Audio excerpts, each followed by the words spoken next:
What's good, y'all? And welcome to different type of video. I was actually on the possible casting of oh my god, I can't even believe I am legit even saying this, but of Robert Pattinson being possibly cast as Batman for the DCEU moving forward after Ben Affleck is finally done with his final movie, his contract.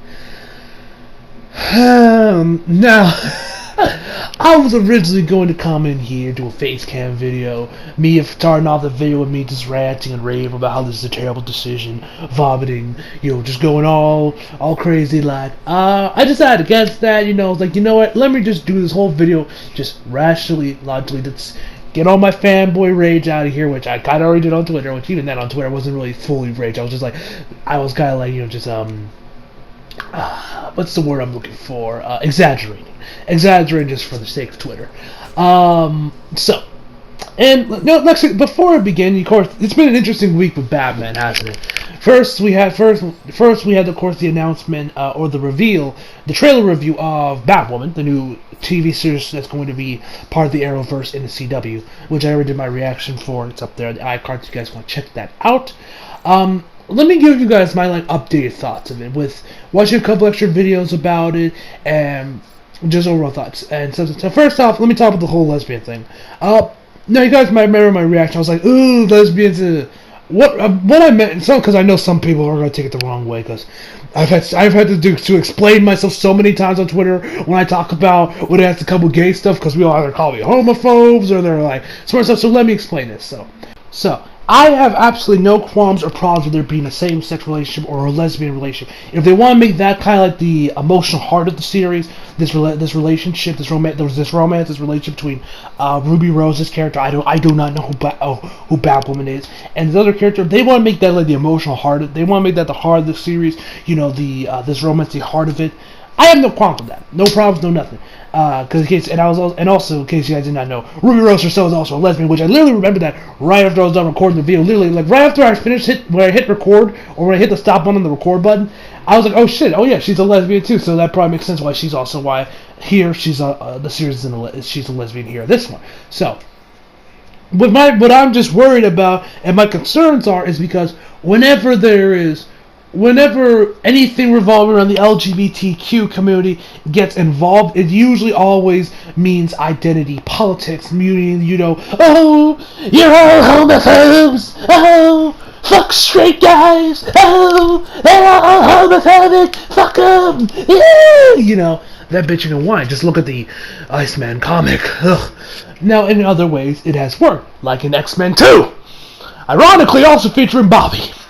That whole scene with him coming out to his parents immune has been also compared to coming out of the closet for LGBTQ marriage. I mentioned this before in some of my other videos. I mentioned this. So that's how you talk about the LGBTQ community like that. Talk about Matt Jarbo himself, Monday Matt said it best.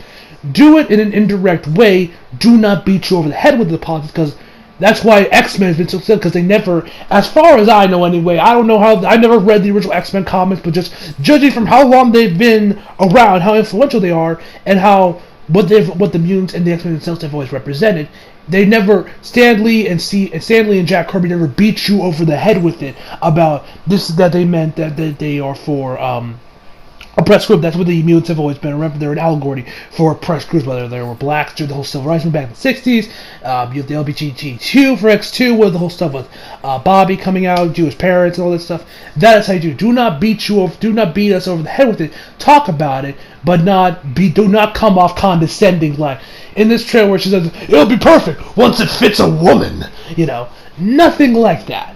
Do it like how Cloak and Dagger and the Luke Cage series. Luke Cage and Cloak and Dagger have done an excellent job talking about politics, about black politics. They've done such a great job because they never come off condescending. They just now, I won't lie, that one scene in the previous episode with the whole with Cloak, where they was in this alternate dimension, or ultimate reality, or whatever it is, this alternate whatever, where Ty is a cop, which I never. I was like, wait, why is he a cop? He has no interest being a police officer anywhere. But it's an alternate reality, and like from what's his name doing messing around with Danny's mind.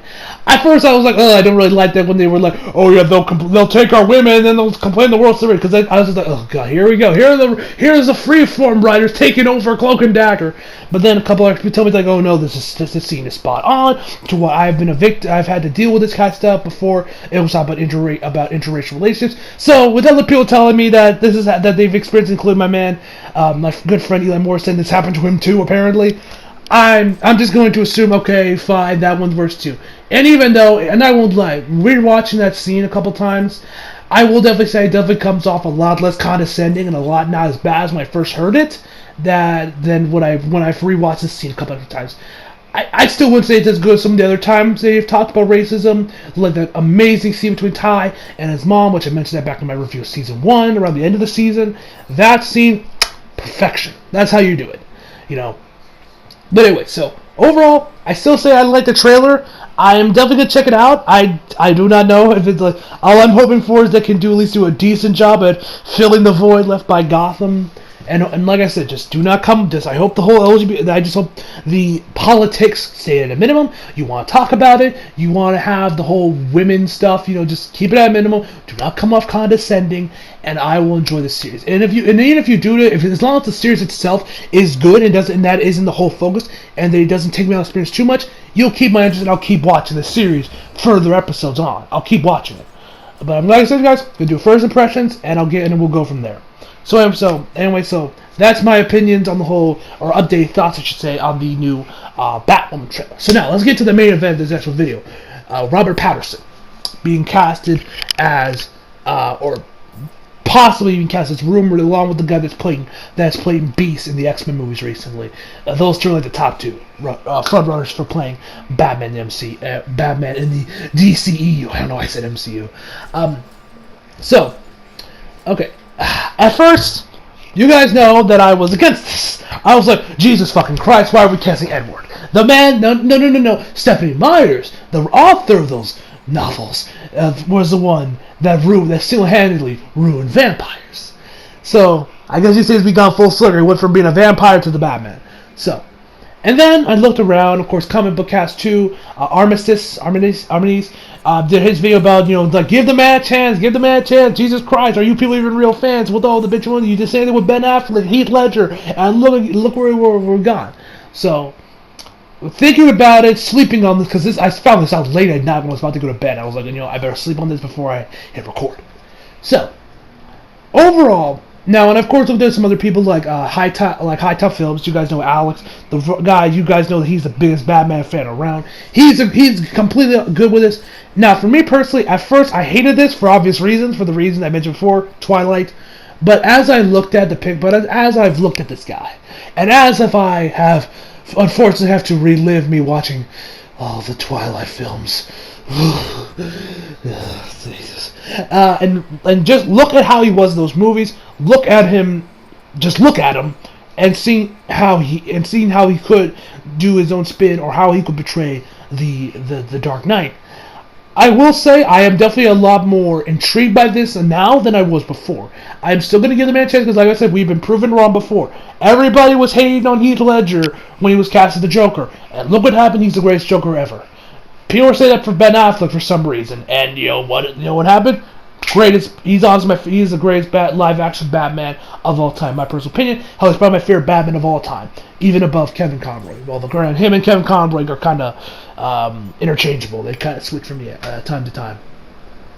So, with Edward now being Batman, and when I look at this guy, I can see him being the kind of like doing that whole stoic thing with Bruce Wayne, being distant, being stoic, kind of like standing in the shadow. I can see this dude looking over at Wayne Tower, just looking down, seeing all the stuff going on, and see him talking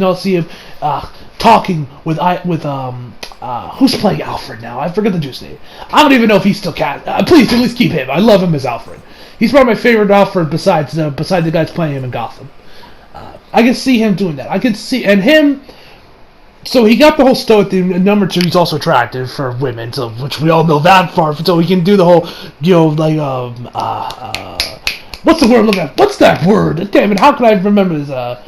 Philanthropist, yeah, the whole philanthropist thing, being with hot women, So, but the real question is, how does he look as the Dark Knight? And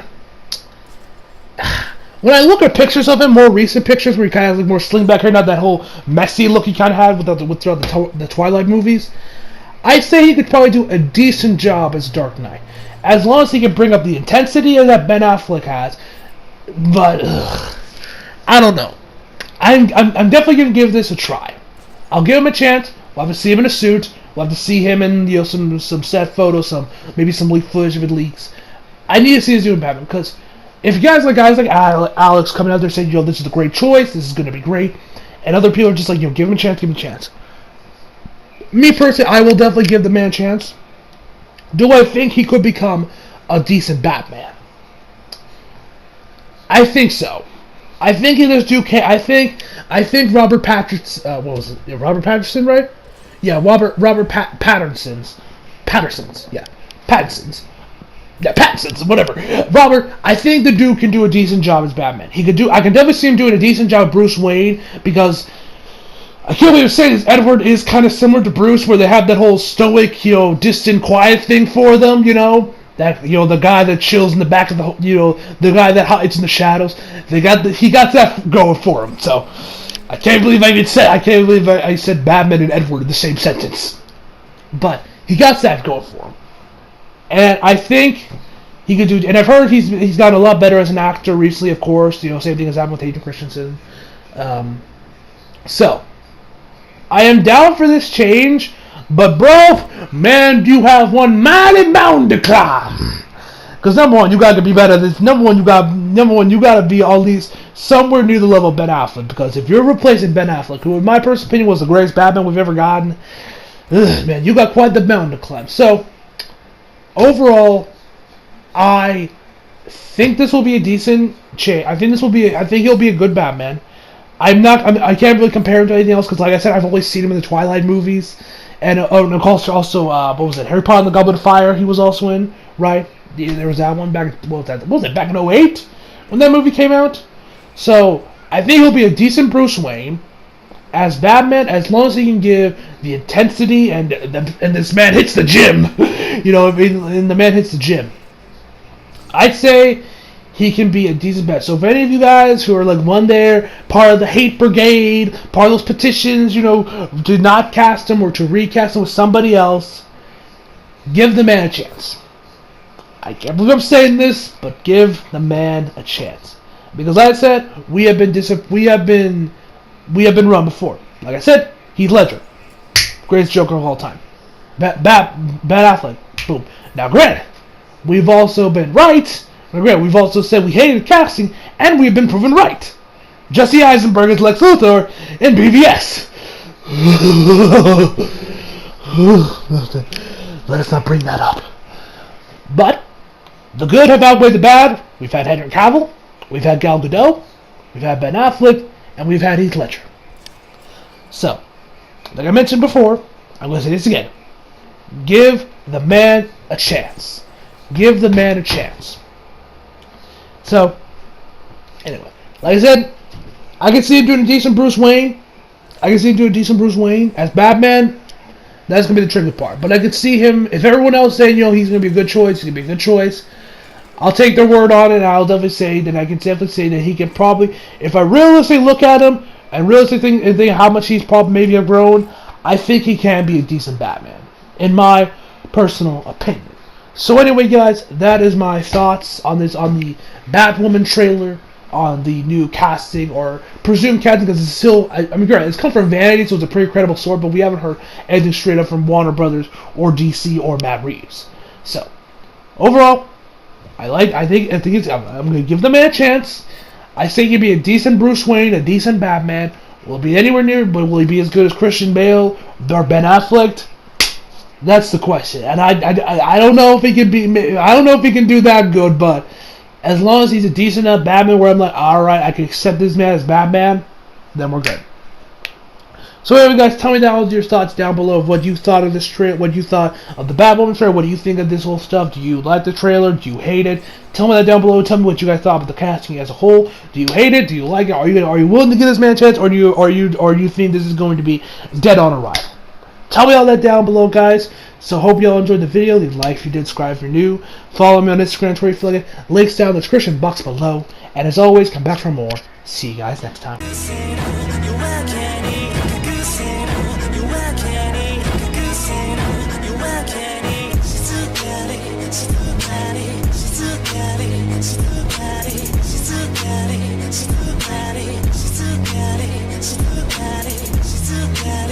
too